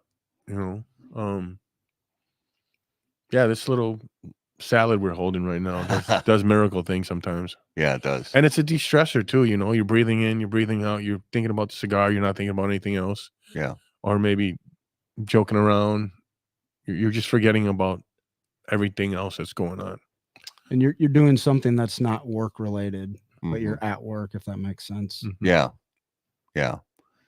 And you get, the times where I got to imagine, one of the other guys is like, oh shit, I forgot to, I left my cigars at home. Everybody's like, here, you know, I got this guy here. He supplies the whole firehouse with cigars. And you guys talk about like, you know, what you like if he brings in cigars, you know, you talk, oh yeah, I really like that one with the green band or whatever, the one with the red band. What was that one? So I can, you know, next time I'm at, you know, Stogie's or next time I'm at Tobacco Grove, I'm going to pick some up. Do you like keep not notes necessarily, but tabs on, oh yeah, I got to go pick up some of those. Yep. He's always filling us in on what we're smoking and the story behind it. And yeah, it's usually, I get a text. What did we smoke the other night? Oh yeah. Yeah. And that time having cigars is, or dinner table, we start doing stuff off the job too. And that helps build that teamwork again, that trust and everything else. Like going shooting, going out for breakfast afterwards. Yeah. Going over to help each other at houses if need be, if they need help. Some knuckleheads sometimes don't want to call nobody. Wants to do it all himself. But yeah, and that cigars is just a bridge. I think just a bridge to help solidify the team a lot. And allegedly, there's a few other stations that are having cigars after dinner too. Yeah. It's become almost a norm now for us. Yeah. Not all the stations, but a few of the guys. Well, and even, I mean, we had that show last year, the 9/11 tribute show, where we talked to the guys from New York, you know, and the cigars are a lot of the guys on the job in New York, even going back to pre 9/11, cigars have sort of been part of firefighter culture for a long time. Yeah. Long time. And, you know, there's examples going back early.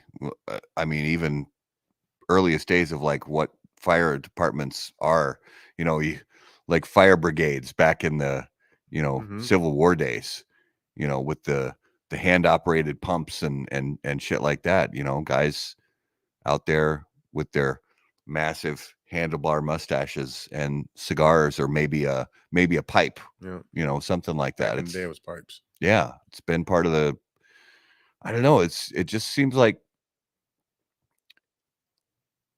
I don't want to generalize, but honestly, it does seem like, because don't get me wrong, and I'm trying to not get in trouble here. Don't get me wrong.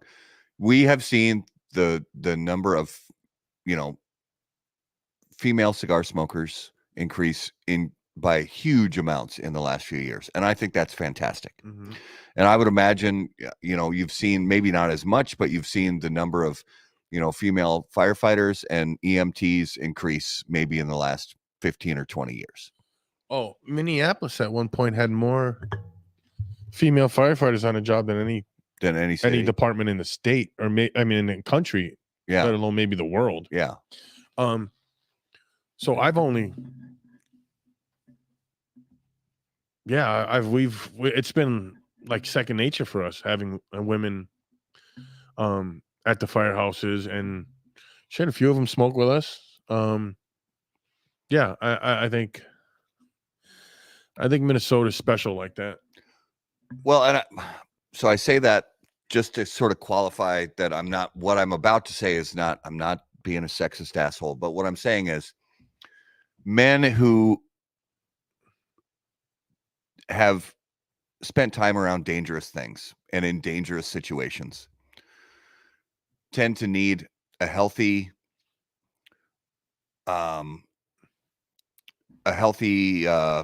sort of escape and respite or meditation time away from the craziness of their job, whether it's police, fire, oil rig guys, military, whatever it may be that's dangerous. And while inherently we all know that, you know, cigars are tobacco, and, you know, not using tobacco at all is healthier than using tobacco. But we also know that premium hand-rolled cigars are not even in the same ballpark of health risks as cigarettes are. And cigars are more, we all know cigarettes. It's just like, oh, go get that quick, 3-minute nicotine fix, and cigars are more about relaxation, reflection, that kind of thing. And people who do dangerous jobs and spend their time in dangerous situations tend to need so that they don't gravitate toward things that are destructive, alcoholism, heavy drug use, things like that, to sort of escapism type hobbies that just sort of don't help them with their coping and things like that, where cigars can be that vehicle, like you said, that vehicle of camaraderie, just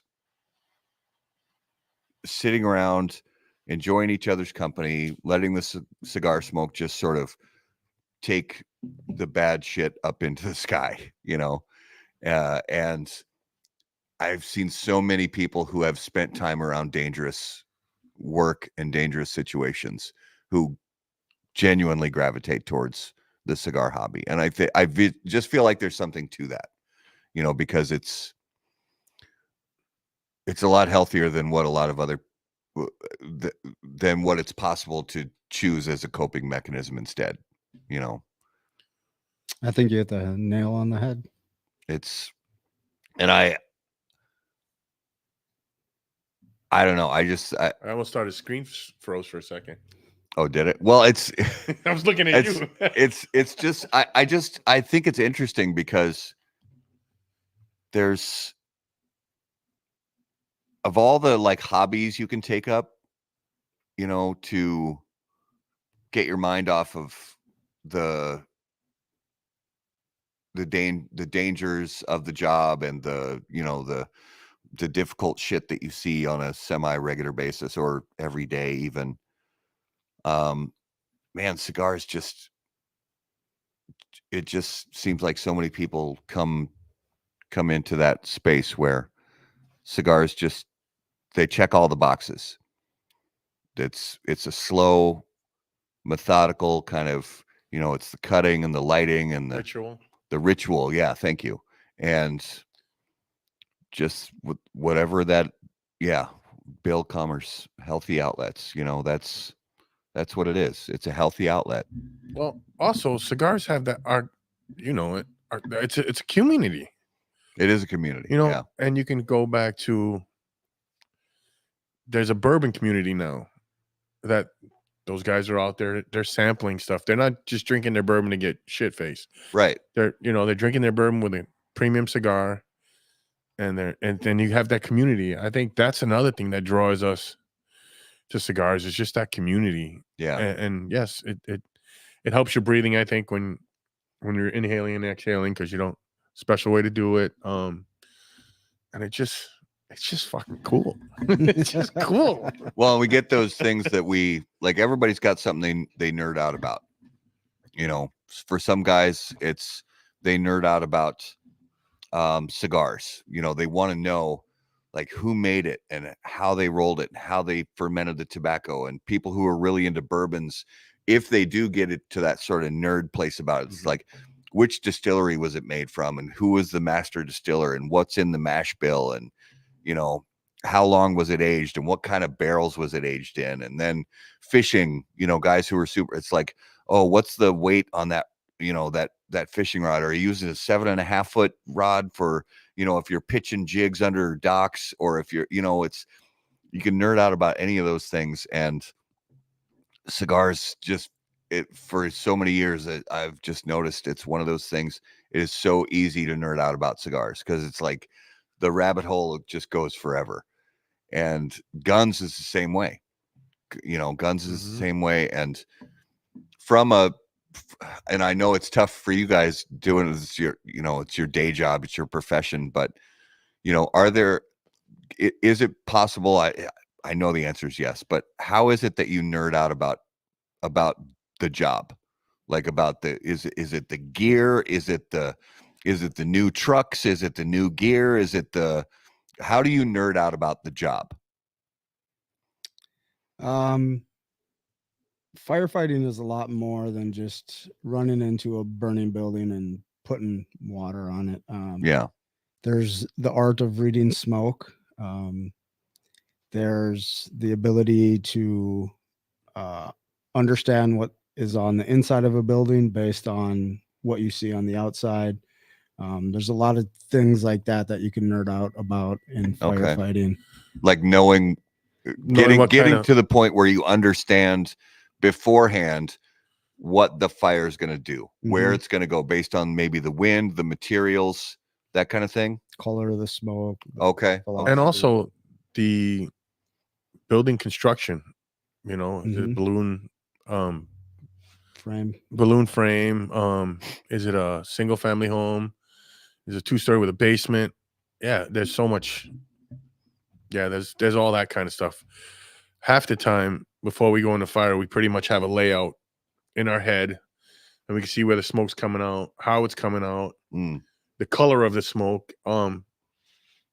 We don't have as many fires as we did even 25 years ago, even 10 years ago, but they're burning faster and they're burning hotter, and there's more toxins in the air because of all the plastics. Yep. Yeah. Vinyl siding. All the synthetics. Yeah. Carpeting. There's making entry. There's all different types of ways to use your halogen on different types of doors, whether it opens in or out, where the hinges are. I mean, the list goes on and on about things you can nerd out about with firefighting. And then we're not even talking about all the different cars out there now. Yep. Oh, electric cars. I've heard those are a nightmare. And now they're moving batteries everywhere. Some of them underneath the seat, in the back. There's batteries everywhere now. They're not just under the hood like they used to be. Remind me to never get it. Well, I wouldn't buy one anyway, but remind me to never get an electric car with a battery under my fucking seat. And then my kid's seat. You can even nerd out about the EMS part of it. Oh, you know, what new stuff is out there, what new tactics are there, you know. Learning more than you need to know, just like learning medication names. So when somebody says what medication they're on, know that they what's have it for this ailment. Yeah. See, that's the thing. I really do believe it's true about any job, you know, that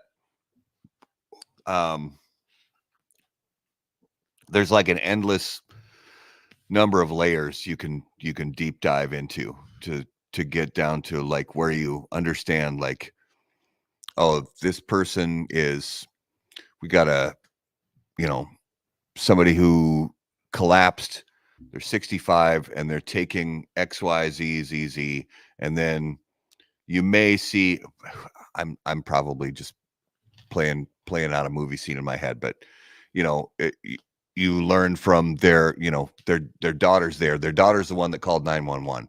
They're like, oh, he ate some Cinnamon Toast Crunch this morning. It's like, okay, so I'm seeing from the medications that he's severely diabetic. So he probably, you know, that kind of thing. I would imagine it's like just having all those things stored up here just for reference in case it's like, yeah, then you can, when the EMTs arrive, because you've been through it EMT wise, you know, and you as well, knowing it's like, oh, yeah, EMTs, yeah, the dude probably is on a sugar crash or whatever it might be, and just keeping all that up here. Exactly. Yeah, and those are things, especially for you guys that are in those, you know, because there are certain professions that, you know, like my profession, that it's not a life or death situation, but for people whose professions are, you know, maybe not every day, but on any given day, it's possible that your activities in your day job are, you know, going to save lives. And those are, most of us in this country, and really most of us in the world, can't really wrap our heads around that, because most people don't do jobs that involve that kind of responsibility. And, you know, as one of the civilians, you know, of the world, I you know, cheers to you gentlemen and all those of your brothers and sisters, you know, on the job who do what you do. It really does mean a lot to us. I love doing it. What do we? I used to love doing it. You do. You still love it. I do. But it's Any job when you do it for 24, 23 years, 25, excuse me. 25 years. Sorry. It's, you know, it's honestly, it's about your crew. It's about the people next to you. It's about your crew. Yeah. I mean, I've had crews where I'm like, fuck, I don't want to go to work today. I don't want to go deal with this asshole. I don't want to go deal with this idiot. But when you have a good crew and you have a good house, it goes a long way. It's like, yeah, I get to go to work today. Yeah. I get to go bust balls and hang out, and hopefully we get a fire, or we get, we can save somebody's life, or we can get a good medical where we help somebody and we turn their life around, or, we affect their life in a positive way. The only downside that sucks in Minneapolis, and I think it's countrywide now, is the epidemic with heroin and feta. Not feta. Feta cheese is really good. I wish people were overdosing on that. Fentanyl. It gets hard when you see the same people doing the same shit. Mm-hmm. And we're like, dude, we just picked you up. Making the same calls. One guy we had three times in one day he overdosed. In one day? In one day. Well, on a 40-hour shift. Jeez. So yeah, it's that gets hard, and that's like, yeah, that's the tough part of it. That's got to really be tough on because you want to have compassion, but after when somebody ODs 3 times in 40 hours, you're like, I'm sorry, my compassion's all dried up. I'm sorry, I got nothing for you. I've definitely been to patients who've had multiple overdoses in the same day. Yeah. And it is hard to dig deep and find that compassion. Yeah, that's got to be tough. But yeah, then you think about it. I mean, I'm grateful. I've never struggled with any hard drug addictions. I can't imagine ever. I'm so grateful that I never got my hands on fentanyl or meth or heroin or cocaine. I'm very, very grateful, because I probably wouldn't have gone well for me. And I can't imagine the grip that a substance like that can have on a person. Another frustrating thing is there's so much help out there for them too. And they refuse it. I mean, just at our station alone, we have a safe station at Station 14 that people can come up to and get help. Yeah. Okay. It's like help's right there. Yeah. But just like any addiction, the person doesn't want help until they hit rock bottom, or hopefully they don't pass away, but they hit rock bottom, and they need to say to themselves, hey, this is it. I'm done. I'm done with this. That's how I was with drinking. I'm like, I can't do this anymore. It's affecting my family too much. It's affecting my friendships. You got to be done. You got to want to say it. You got to say, I can't keep, hey, you need help, buddy. You need help. It doesn't affect. It has an effect, but not like you do when you're ready to quit, or when you're ready to seek help. So here's a question for both of you. I'm curious. Have either one of you ever been in a situation on a call where there was some substance that got airborne and you got it in your system and you had to get Narcan put on board you because you got somebody got a bunch of powder or something in the air and you inhaled it? Okay. No. But that it's probably not super common, but does it happen for people on the job where they suddenly something gets, they get something ingested completely unintentionally, accidentally inhale some fentanyl or something like that? I haven't heard of that ever happening. It's happened with weed. Where you got to go out. You walk in a clouded house, you're like, oh, I'm kind of hungry. Yeah. And you got to leave and say, hey, Cap, can we stop by McDonald's or something on the way back? No, especially now that it's legal. Is that So for house fires, can you tell when there's been a lot of weed in a structure? Or is the chemical smell from like vinyl siding just so strong that it cancels all that out? Yeah. I've never personally smelled it in a fire. Okay. But yeah, it's amazing how as soon as it becomes like decriminalized in an area, like years ago when it got decriminalized in Vegas, the whole town smelled like weed the very next day. And then Minneapolis is the same, Minnesota, really. Mm-hmm. It's like everywhere you go, it's like, oh, somebody's smoking weed. Somebody's smoking weed. My kids know what weed smells like. Mm-hmm. You know, it's like I didn't know what weed smelled like until I was like 20 years old. And my kids are like, oh, weed. Oh, weed. I'm like, how the fuck do you know? They're like, Dad, everybody knows what weed smells like. I'm like, God, I'm way out of touch. What is this? David Floyd, do you run into people you know that's in those spots? Old high school friend. I assume he's talking about addiction issues like that. I know of, you know, friends from earlier in my life that have struggled and still struggle with very, very severe addictions. And I've never ran into it on the job, but yeah, there's some people from high school that have. When I was Northeast, I ran into people that I had to take care of, like, you know, in car accidents or you know, just heart attacks, stuff like that, but not as far as the drug addiction.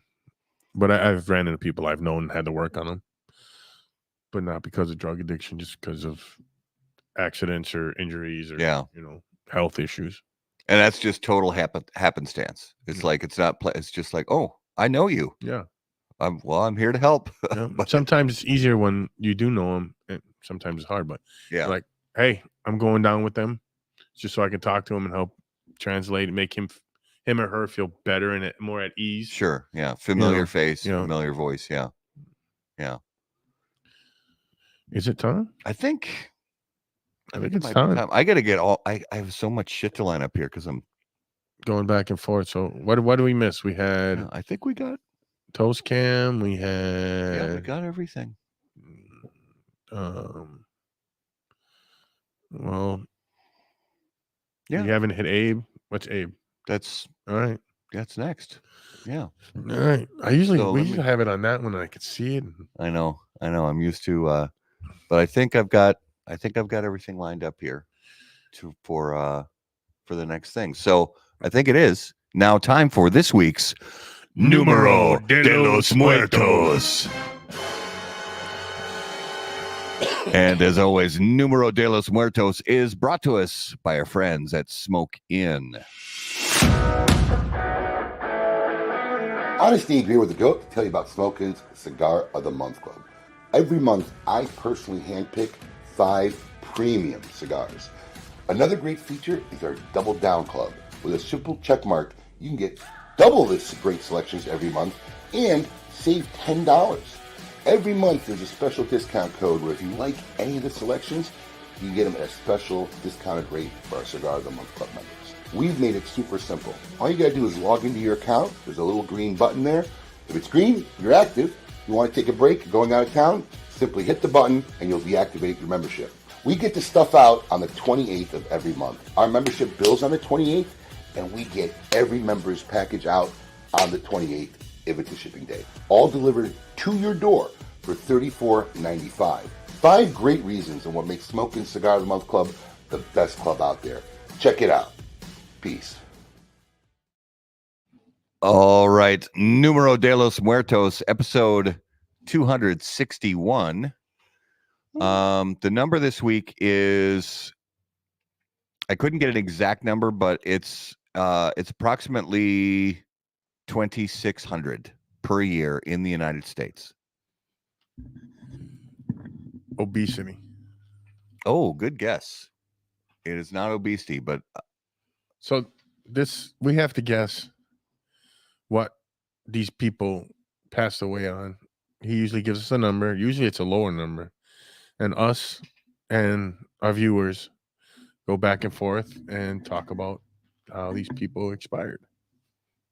2,600, how often? Per year, approximately 2,600 per year in the United States die from this? Being struck by lightning. No, it's lower than that. Oh, we got a correct guess. Work related? House fire? We got a correct guess. It's a softball. Yeah. I got firefighters on the show. It's a softball, but Yeah. I figured Nice job, David. No, well done, brother. Yeah, he usually gets them. He's pretty good. I did get last week. David's very good at guessing these. What was last week's that I got? Last week was last week was how many guys died building the Hoover Dam. Yeah. That was like, what was it? 90. Yeah. Was it like? I think it was like 90. And none of them were like I thought. I said I was thinking at least half fell into concrete and they kept moving. Nope, it wasn't. Not one. Yeah, nobody actually got buried in the concrete. It was it was like from falling or, getting ran over by rig. Ran over by a because all the shit back. I mean, they built it in the early 1900s. They had steam powered shit back then. They didn't have diesel engines or anything. So. They had diesel engines back then, but probably not heavy enough to actually move earth or anything like that. Yeah, I was like, okay, I got firefighters on the show. I got to do the house fires thing. And I figured, David and some of the other viewers are going to be like, it's probably related to firefighters. So there's a little bit of a softball this week, but I just had to. I had to. So that was this week's Numero de los Muertos.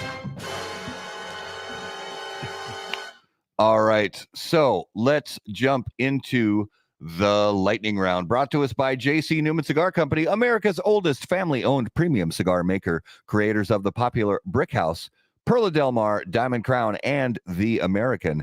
J.C. Newman Cigar Company operates out of their 113-year-old El Reloj cigar factory in historic Cigar City, Tampa, Florida. For more information on their cigars or visitor experience, please visit jcnewman.com. All right. And if you ever go down to Florida, you go to Ybor City, Tampa Bay, you got to go to that thing. That's phenomenal. It's such a blast. Yeah. They give tours, and they're expanding it now. So across the street, they're taking this another old building and turning it into like a luxury hotel that's part of the whole experience thing. And yeah, it's going to be pretty. I mean, it's already sweet, but they're just continuing to expand it. All right. So Nate, if you were about to get into a fight, so you're the main character in a movie, there's about to be a big fight scene. What's the soundtrack music that's going to come on? What song is going to come on during your big fight scene?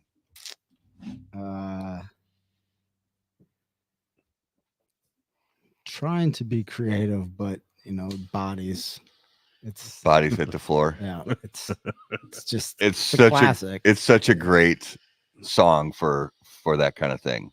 Have you ever seen the Alexa where somebody says Alexa, intruder alert, and then Alexa turns all the lights red? Yes. And starts playing that. Yes. Yeah. So what is the most overrated and underrated fast food out there? I would say the most overrated is Taco Bell, even though I love it. It's garbage. The most it's delicious garbage though. It is. But it's terrible. It's not good. It's terrible. I would say the most underrated is Culver's. I love Culver's. Love Culver's. Their custard is so my good. Kids love it too. Honestly, I think we, as a family, I shit you not, I think we go to Culver's at least twice a month. Yep. My kids are obsessed. It's like if we have a night where both my wife and I are like, I don't want to cook. I don't have the strength to cook tonight. Kids are like, Culver's. We ask them, where do you want to go? We have a decent amount of places here in town, for fast food. Kids want to go to Culver's every time. It's a great choice. Hit him with the last one. We're not doing that one, are we? No, hit him with something different. All right. So, here's some of these. Oh, here we go. All right. So if you had your own late night talk show, like the Tonight Show, Jimmy Fallon, whatever, if you were the host of your own late night talk show, Who would be the one guest you would absolutely want to have on the show? Wow. And it could be somebody like entertainer or musician or politician or whoever. That's a good one. I'm thinking Trump. Trump. Yeah. I like it. What would you want to ask him? What would you want to talk to him about? Just pick his brain. Pick his brain. How he made his money. Yeah. His daddy. Sorry. Fair enough. I think he's a interesting guy. He's definitely. He's a lot more intelligent than he gets credit for. Yeah. I agree. Very interesting. All right, so I'm just trying to remember where we're at here. Okay, so now I skipped over the reveal. Okay, Let me go back here. Sorry. See, this is why having a fantastic producer is helpful. But all right, here we go. Postania Cigars. The spirit of mystery. Is time for the big reveal. My glass is empty, so I really hate it. I see a drop. Oh, sorry. Finish. There we go. It was really good. What do you have a guess? It was very, very good. Does our guest have a guess? Does our boss have a guess? Well, you gave me a little bit of a hint earlier where you said you should really, really like this one. And you know that I really love like Four Roses products. You know, I really love Old Forester products. I will say this one was really kind of sweet. Like even just on its own with no ice, no cocktail, no nothing. This one was really sweet. I didn't taste like it was really hot, like super high proof. It tasted normal. Very smooth. Yeah, super smooth, sweet. You know, not bitter, not funky, nothing like that. I really can't like. Do you give up? Yeah, I give up. Was this one of my bottles? Nope, but you finished the bottle. Weller. Weller Special Reserve. Weller Special. Delicious. Yeah, that has been. When I came in, I seen it. I'm like, that's why I said he's got to have it. He just finished the fucking thing. You finished this when Brandon was here. That's my empty bottle? That's your empty. Oh, is that when Brandon was here? Yeah, you finished the bottle when Brandon was here. There was a lot left in that bottle when I finished it, I think. We got pretty. You guys got pretty. We got pretty. Looped. Pretty looped that night. Somebody was slurring words by the end of the night. I'm not gonna say who it was. It was me. It was me. Yeah, that was good stuff. Well, excellent choice. I gotta say that Weller's been. I wish it was more available up here. Like if you go down to Indiana or south of Indiana, you can get Weller all day long for like $30. Up here, you're lucky if you can get it for $60. Yeah, if it's even available at all. Yeah, you got to get it on the black market. That's where I get mine. Yeah. Excuse me, not the black market, the gray market. The resale market. Secondary market. All right, let me go back here so I know. Black Betty. All right, so now it is time for this week's Notable Smokable, brought to us by, sorry, I've got so many screens I got to get through here. Brought to us by Don Doroteo. Don Doroteo is a brand with both purpose and passion, dedicated to creating change from within. By developing their own land, they're able to own the entire process throughout the life cycle of the plant. They methodically carry out each step, ensuring that the final product is of the finest quality. The new Salt of the Earth lines, Piedra Viva and Piedra Angular, are available now at Don Doroteo Retail Partners. Visit dondoroteo.com to learn more. All right, so notable smokables. Each week, we name a cigar that we smoked recently that was notable to us. Now, this could be a cigar that's been on the market for decades that we smoked for the first time in a very long time, or a cigar that's brand new to the market that we smoked for the first time ever. I'm going to start with you, gentlemen, because I know, being at the Firehouse, he supplies a lot of your cigars. You guys smoke a lot of the same stuff. What's something you smoked recently that stood out? The Warfighter Night Shift. This one here. Yeah. Yes. Yeah. Have you guys been smoking much since I've been gone? No. When are you Next week. next week going back? Mhm. Okay. Mine was actually Saturday night at my house. James Oh yeah, James Sucio. I know he don't say it that way, but that's what I call him. let me get that. There we go. Are you gonna pull it up? Oh yeah, actually I will do that. Let me get this all. See, I like to adjusted have him here. read because you know how I read. Well, name your notable first, your cigar first. My notable was Viaje Samurai. He had got it made back for his shop in 2011.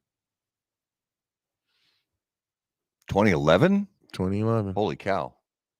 So he brought him to the house on Saturday, and he said, "Have one." I wound up having two. All right. So on the screen right now, and if you guys are listening on the audio podcast, we'll give details about it.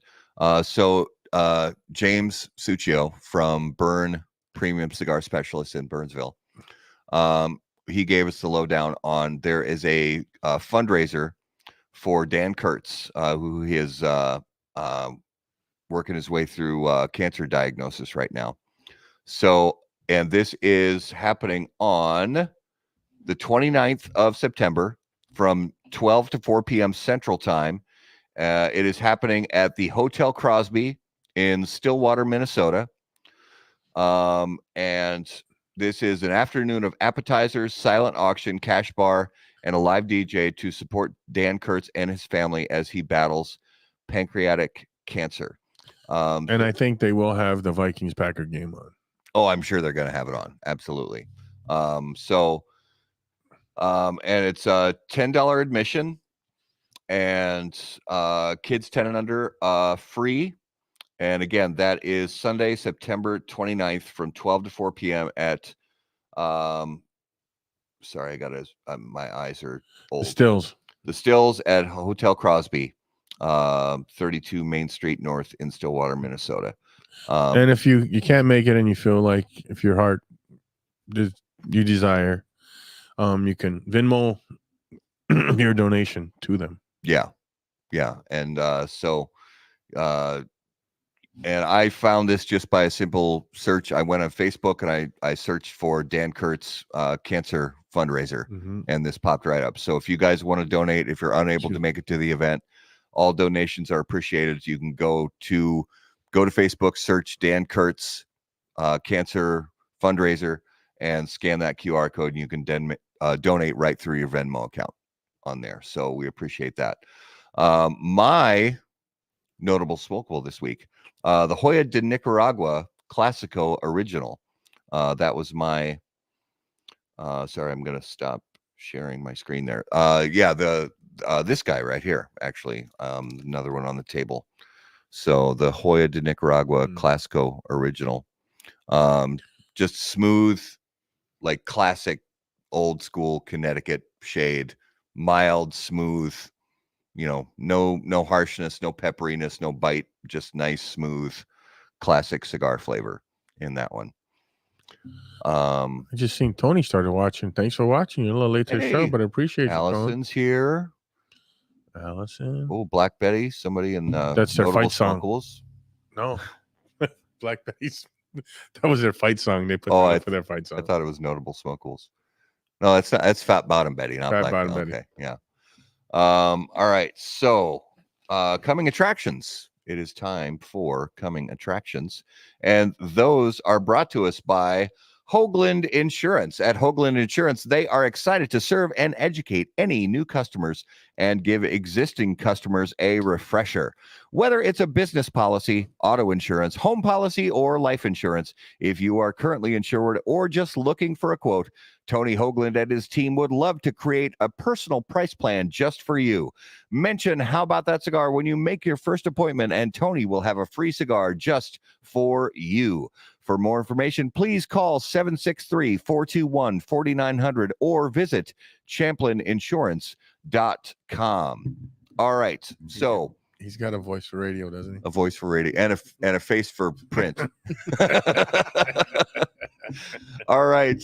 So next week, September 30th, closing out the month of September We have Storm Bowen from Cigars for Warriors, and we are going to have a special live raffle during that show where we're going to give away something fantastic that you guys can donate. So we're going to not only donate a bunch of cigars to Cigars for Warriors, we are also going to have a live raffle where you guys can buy raffle tickets during the show. And all the proceeds from those raffle tickets are going to go to help pay shipping costs, because not only does Cigars for Warriors need cigars to send over to deployed servicemen and women, they also need to pay to get those cigars over there. So we're also going to, in addition to giving them cigars, hopefully raise some money to pay for some shipping costs. And then on October 7th, starting out the month of October, none other than, I think, maybe the most returning guest on How About That Cigar Live. Really? Yeah. Pete Johnson from Tatuaje. Excuse me. I think this will be I'm pretty sure this will be his 6th or 7th appearance on How About That Cigar Live. Well, when he's on, make sure you pack a lunch, because it's going to be long. It's going to be a long show. We got always got a lot to learn from Pete. Yeah. And of course, October, it's the month of monsters, and the new Monster Smash boxes are out at retailers now, and it's a fun time to talk. We always love to talk to Pete in October. Got a wealth of knowledge. He really does. Every time I talk to him, I learn more and more. Absolutely. So I think that does it for coming attractions. Nate, brother, thank you so much for being on our show. Being here, brother. Yeah, thanks for having me. Hope you like it. I hope you had Very fun. much so. Good. Yeah, I mean, normally we would say, hey, give a shout out to where people can follow you. So I am curious, actually, as far as does the Minneapolis Fire Department have Facebook and Instagram and that kind of thing? Our local does. Local 82 does. Local 82 does? I'm not sure about the fire department itself. Okay. But I know our local 82 MFD, is it Minneapolis Local 82 IAFF or IFFA? Yeah. Remember something like that. Yeah. Search it up on Instagram. You guys, Yeah. All our viewers and listeners are resourceful. Yeah. You guys can find that. Why do you want to know what color my eyes are? What color is Raul's eyes? Angelo. I want to know is that Angelo or is that Brian? Who is that? That's Angelo. On the that's got to be Angelo. Oh, Tony Hogan from Crux Cigars. Good. That's what I said. Hi, you got on there, brother. So yeah, we are. The show is all complete for this evening. Want to thank all our viewers. Brian. Oh, it's Brian. Hey, Brian. Good to see you, brother. Brian, where's my bottle of booze to add to my collection? I thought we were talking about this at Cigars and Baseball. I can't share with people if I don't have it, brother. Come on. It's all right. It'll happen. Oh, it'll happen. Want to thank all our viewers and listeners for being the absolute best part of How About That Cigar Live. So grateful for you guys sticking with us here on Facebook Live, on YouTube Live, and on Rumble. Thank you guys so much for being with us. If you guys have any questions for us, you can email us on the website, howaboutthatcigar.com. Follow us on all of your favorite social media platforms at HBT Cigar. And of course, until we see you guys next time, burn cigars, not bridges. Thanks, guys. Thanks, guys.